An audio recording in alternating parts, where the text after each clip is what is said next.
Doctor ortho Ayurvedic oil और capsule, अब दर्द भी घुटने टेकेगा। हरियाणा के मुख्यमंत्री नायब सिंह सैनी ने कुरुक्षेत्र में जनसभा को किया संबोधित। कहा, लोग बोलते हैं कि समय कब मिला है और मुझे लोकसभा चुनाव के बाद मात्र 56 दिन मिले हैं।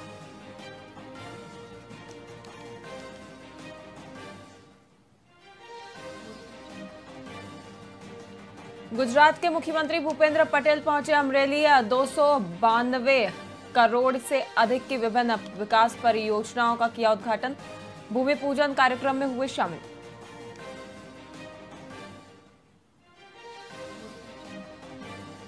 असम के मुख्यमंत्री हिमंत बिस्वा शर्मा का बयान। केंद्रीय गृह मंत्री अमित शाह के आगमन की कही बात। बोले, मेरा मानना है कि यह परिवर्तन यात्रा हेमंत सोरेन को विदा करेगी।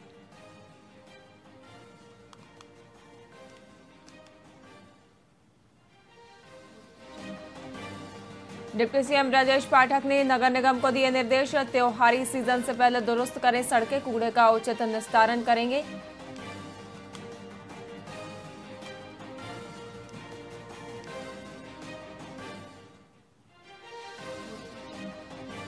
झारखंड में बदलेगा मौसम का मिजाज। 20 से 21 सितंबर को भारी बारिश का येलो अलर्ट जारी। आकाश की बिजली गिरने की भी जताई गई है संभावना।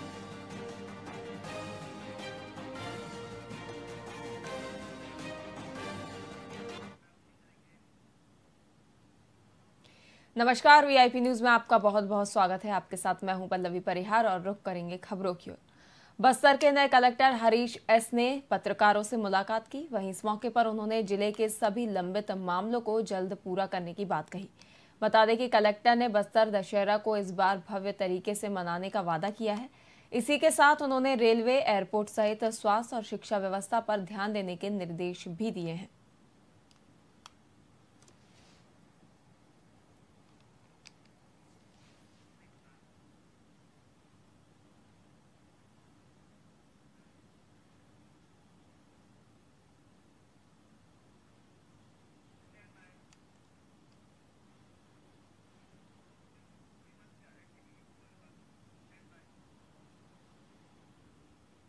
पेंड्रा में कांग्रेस कमेटी के विरोध प्रदर्शन के दौरान जिला अध्यक्ष उत्तम वासुदेव आग की चपेट में आ गए, लेकिन समय पर मदद से बड़ा हादसा टल गया।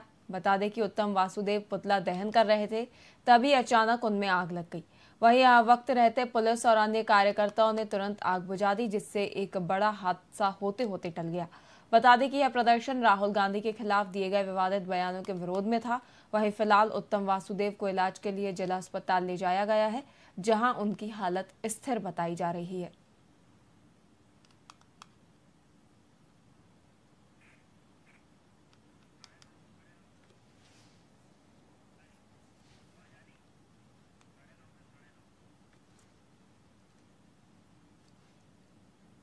इस कांग्रेस कमेटी के निर्देशानुसार जिला कांग्रेस कमेटी के द्वारा भारतीय जनता पार्टी के सांसद जो नवनीत सिंह सिद्धू ने हमारे राहुल गांधी जी के बारे में बहुत ही अभद्र टिप्पणी, आतंकवादी कह के उनको संबोधित किया और महाराष्ट्र सरकार में के एक विधायक शिंदे गुट के उन्होंने भी 11 लाख रुपए की घोषणा, जीप काटने की घोषणा करी, जो कि बहुत ही उसके विरोध में आज हम लोगों ने यहाँ पुतला दहन का कार्यक्रम किया है। जी, कांग्रेस कमेटी के महामंत्री जी के उनके नेतृत्व में पुतला दहन का कार्यक्रम था, जिसमें आवश्यक पुलिस बल पूरा लगाया गया था और किसी भी प्रकार का पुतला दहन नहीं होने दिया गया।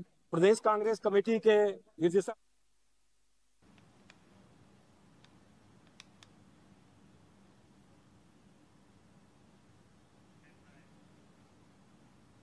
राहुल गांधी के अमेरिका में दिए गए बयान से लगातार राजनीतिक सरगर्मियां बढ़ी हुई हैं। ऐसे में छत्तीसगढ़ की राजधानी रायपुर में भी बीजेपी ने राहुल गांधी के खिलाफ शिकायत दर्ज करवाई है।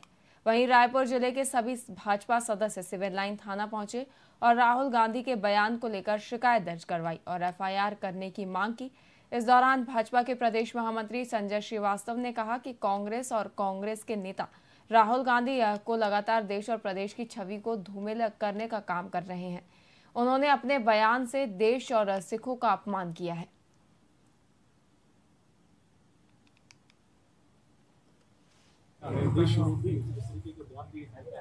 उसके विरोध में आज हम सब भारतीय जनता पार्टी के कार्यकर्ता हम सब लोग राहुल गांधी जी के खिलाफ पिछले कई दिनों से ये चर्चा का विषय है। मीडिया के माध्यम से सब जानकारी प्राप्त हो रही है, सोशल मीडिया के माध्यम से। सबसे पहले उन्होंने जिस तरीके से अपने विदेश दौरे में जाकर, विदेश दौरे में वैसे ही प्रश्न खड़ा होता है कि वो विदेश दौरे में जाकर करते संवैधानिक पद पर रहते हुए, तो आज इसी परिप्रेक्ष्य को लेकर आज पूरे भारतीय जनता पार्टी के कार्यकर्ताओं ने रायपुर में एफआईआर दर्ज करने की मांग की है। देश का अपमान, प्रधानमंत्री का अपमान, सिख समाज का अपमान जिस तरीके से उन्होंने किया है, उसके खिलाफ में तत्काल एफआईआर दर्ज किया जाए, उनके खिलाफ में कार्रवाई की जाए। इस मांग को लेकर आज भारतीय जनता पार्टी के कार्यकर्ता गरियाबंद में नई सरकार के बाद प्रभारी मंत्री ने कलेक्ट्रेट सभागार में पहली बार विभागीय समीक्षा की। बता दें कि बैठक में उन्होंने हितग्राही योजनाओं की तारीफ की, लेकिन निर्माण कार्यों में देरी पर नाराजगी भी जाहिर की। वहीं मंत्री ने पीडब्ल्यूडी के ईई और आईईएस के अधिकारियों की खिंचाई की और साथ ही जल जीवन मिशन की रिपोर्ट पर पीएचई अधिकारियों की क्लास लेते हुए उन्होंने कहा कि अवैध रेत खनन और मादक पदार्थ की बिक्री पर सख्ती से कार्रवाई की जाए। वहीं मंत्री ने ये भी कहा कि योजनाओं को सरकार की मंशा के अनुरूप लागू किया जाना चाहिए। वहीं इस दौरान वे भाजपा संगठन के सदस्यता अभियान में भी शामिल हुए। सभी विभाग के समीक्षा किया गया है और अधिकारियों को भी निर्देश दिया गया है। कुछ वर्क जो अपूर्ण है उसको तत्काल पूर्ण कराने का निर्देश दिया गया है और भविष्य में भी इस तरह की शिकायत न आए, इसके लिए भी अधिकारियों को निर्देश दिए। पूरा विस्तार पूर्वक सभी विभाग के समीक्षा किया गया है और अधिकारियों को भी निर्देश दिया गया है। कुछ वर्क जो अपूर्ण है उसको तत्काल पूर्ण कराने का निर्देश दिया गया है और भविष्य में भी इस तरह की शिकायत न आए, इसके लिए भी अधिकारियों को निर्देश दिए। पूरा विस्तार ग्राम पंचायत जयदेवपुर पीवी 87 में पंचायत सचिव वासुदेव डे पर ग्रामीणों ने गंभीर आरोप लगाए हैं। ग्रामीणों का कहना है कि सचिव ने प्रधानमंत्री आवास योजना का लाभ दिलाने के लिए उनसे 5-5 हजार रुपए की मांग की है, जिसके बाद मामले की शिकायत मिलने पर शिवसेना महिला मोर्चा की प्रदेश सचिव संत यू के ग्रामीणों के साथ मिलकर एसडीएम कार्यालय पहुंची, जहां उन्होंने एसडीएम को जांच और उचित कार्रवाई करने के लिए ज्ञापन सौंपा। वहीं ग्रामीणों ने इस मामले की निष्पक्ष जांच कर सचिव के खिलाफ कार्रवाई की मांग की है।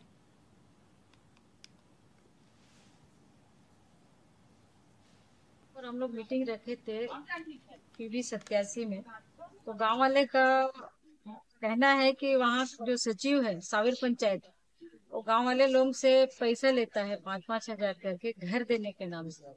घर दे देगा, घर देगा बोला, सचिव बोला, फिर फोटो उठा लिया, घर का मुकाम का फोटो लिया, हमको फोटो लिया। সচিব আমাকে ধরে কইছে যে তোমাকে ঘর দেবো 2000-5000 এরকম করে টাকা দেবা, তাহলে তোমাকে ঘর দেবো। তা আমি নিজে গরিব মানুষ হয়ে আমি 1000 টাকা দিচ্ছি, আমি নিজে হাতে যে সচিবের হাতে দিয়েছি বাচ্চার বাড়ি বসে। गरियाबंद में उदंती सीता नदी अभ्यारण्य के कोर इलाके में बसने वाले 51 गांव के सैकड़ों लोगों ने गरियाबंद के अभ्यारण्य कार्यालय का घेराव किया। बता दें कि इस प्रदर्शन में बड़ी संख्या में महिलाएं भी शामिल हुई। वहीं राष्ट्रीय बाघ संरक्षण प्राधिकरण ने रिजर्व फॉरेस्ट के कोर इलाके से विस्थापन की प्रक्रिया शुरू कर दी है, लेकिन अभ्यारण्य के भीतर बसे ग्रामीण विस्थापन नीति का पुरजोर विरोध कर रहे हैं। ग्रामीणों का कहना है कि वे विभाग की ओर से दी जा रही पर्यावरण सुरक्षा के दायित्वों का पूरी ईमानदारी से निर्वहन कर रहे हैं, लेकिन जंगल और जमीन में वे हजारों सालों से बसे हुए हैं। ग्रामीणों का ये भी कहना है कि विस्थापन की प्रक्रिया रोकी नहीं गई तो वे आगे चलकर उग्र आंदोलन करेंगे। इधर विभाग ने कहा कि विस्थापन ग्रामीणों और ग्राम सभा की सहमति से ही होगा।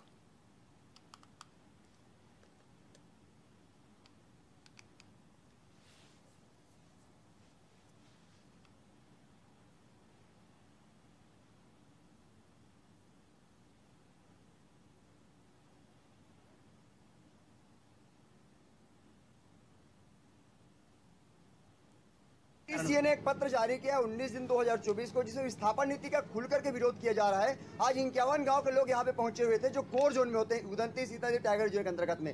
सीधा सा बात है कि हम लोग जो है वहां से हम लोग हटना नहीं चाहते हैं। हमारा बसाया जंगल, हम वहाँ के रहवासी, हम वहाँ के मूल निवासी हैं। तो सीधा सा एक बात है कि हम लोग जंगल नहीं छोड़ेंगे, हम लोग गाँव नहीं छोड़ेंगे। एनटीसीए को जो पत्र जारी किया है वो विस्थापन नीति का हम लोग खुल करके विरोध करते हैं और विस्थापन नीति जो लाया है उसको वापस लिए हमारी मांग है आज का। यहाँ से जाना नहीं चाहते, लेकिन क्या करोगे, वो 2024 को 19 जून को जो एनटीसीए भारत के वन पर्यावरण मंत्रालय के द्वारा एक गाइडलाइन जारी किया गया है। राज्य सरपंच जो नीति है एनटीसीए का वो बहुत गलत है, जो कि पुराना ही है वो व्यवस्थापन नीति। उसलिए जो व्यवस्थापित हो चुका है, जो परिवार हमारे जो अपना जो भारत के अलग अलग राज्य से टाइगर रिजर्व से, उसका जो स्थिति अभी भी दयनीय स्थिति है। ताकि हम ये चाहते हैं कि हम यहाँ से पुनर्वास नीति के तहत भी नहीं जाएंगे, ताकि हम पहले पूर्वजों के साथ जैसे जल जंगल जमीन में रह रहे हैं, वन्य प्राणी साथ साथ वैसे ही रहना चाहते हैं। और उनके मेजर जो डाउट उनका था कि उन्हें लग रहा है कि उनको शासन जो है फोर्सफुली जो है विस्थापन डिस्प्लेस कर रहा है कोर एरिया से। तो ऐसा नहीं है। उसमें जो एनटीसीए के जो गाइडलाइंस है उसमें स्वेच्छा से अगर ग्रामीण जन चाहे जो कोर एरिया में बसे हैं, अगर वो स्वेच्छा से विस्थापित होना चाहे तो स्वेच्छा से जो है विस्थापित उनको किया जा सकता है। तो वही चीज उनको समझाई है। शासन का मुख्य उद्देश्य जो है उनको विस्थापित करना नहीं है, बल्कि जो मानव वन्य प्राणी द्वंद्व की जो स्थिति निर्मित होती है उसको कम कर उद्देश्य है। और ताकि जो है वहाँ पे इको पर्यटन भी जो है अभ्यारण्य क्षेत्रों में जो है धीरे धीरे बढ़े और वहाँ के जो स्थानीय लोगों को उसका सीधा फायदा जो है रोजगार के माध्यम से जो है मिले। मुख्यमंत्री विष्णुदेव साय ने जन दर्शन में आने वाले लोगों की सुविधा का खास ध्यान रखा गया है। बता दें कि मुख्यमंत्री ने निर्देश दिए हैं कि लोगों को बेहतर सुविधाएं मिले। वहीं अब जन दर्शन में लोग आसानी से प्रवेश कर सकते हैं। साथ ही उनके लिए चाय पानी और स्वल्पाहार का प्रबंध किया गया है। वहीं दिव्यांग जनों के लिए बैटरी चलित ऑटो उपलब्ध करवाए गए हैं और स्वास्थ्य जांच के लिए मोबाइल मेडिकल यूनिट भी तैनात की गई है। गरियाबंद में शिवम कॉलेज ऑफ नर्सिंग में नियमों की अनदेखी की जा रही है। बता दें कि अधिवक्ता कन्हैया माझी ने इस मामले में चिकित्सा शिक्षा संचालनालय रायपुर को शिकायत की है। वहीं कॉलेज पिछले 10 सालों से किराए के मकान में चल रहा है। न तो इसका खुद का भवन है और न ही कैंपस। विगत साल 20 नवंबर 2023 को निरीक्षण टीम ने कॉलेज की खामियों को लेकर एक रिपोर्ट दी थी, जिसमें टीचिंग स्टाफ, लैब और क्लासरूम की कमी बताई गई थी। हालांकि शासन ने 1 लाख का जुर्माना लेकर कॉलेज की मान्यता को जारी रखा, लेकिन कॉलेज की स्थिति में कोई सुधार नहीं हुआ है, जो छात्रों के भविष्य के लिए चिंता का विषय है।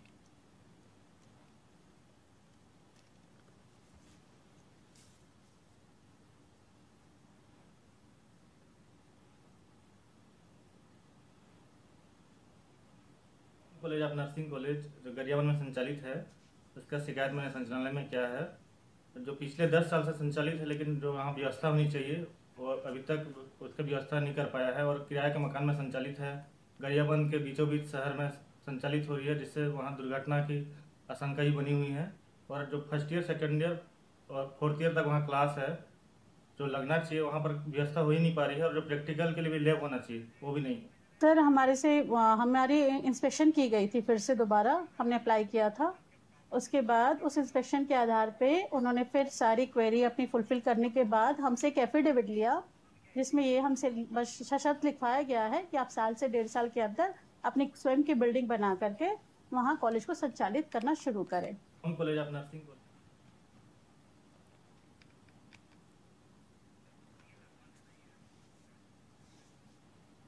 फिलहाल के लिए खबरों में इतना ही। देखते रहिए VIP न्यूज़। नमस्कार।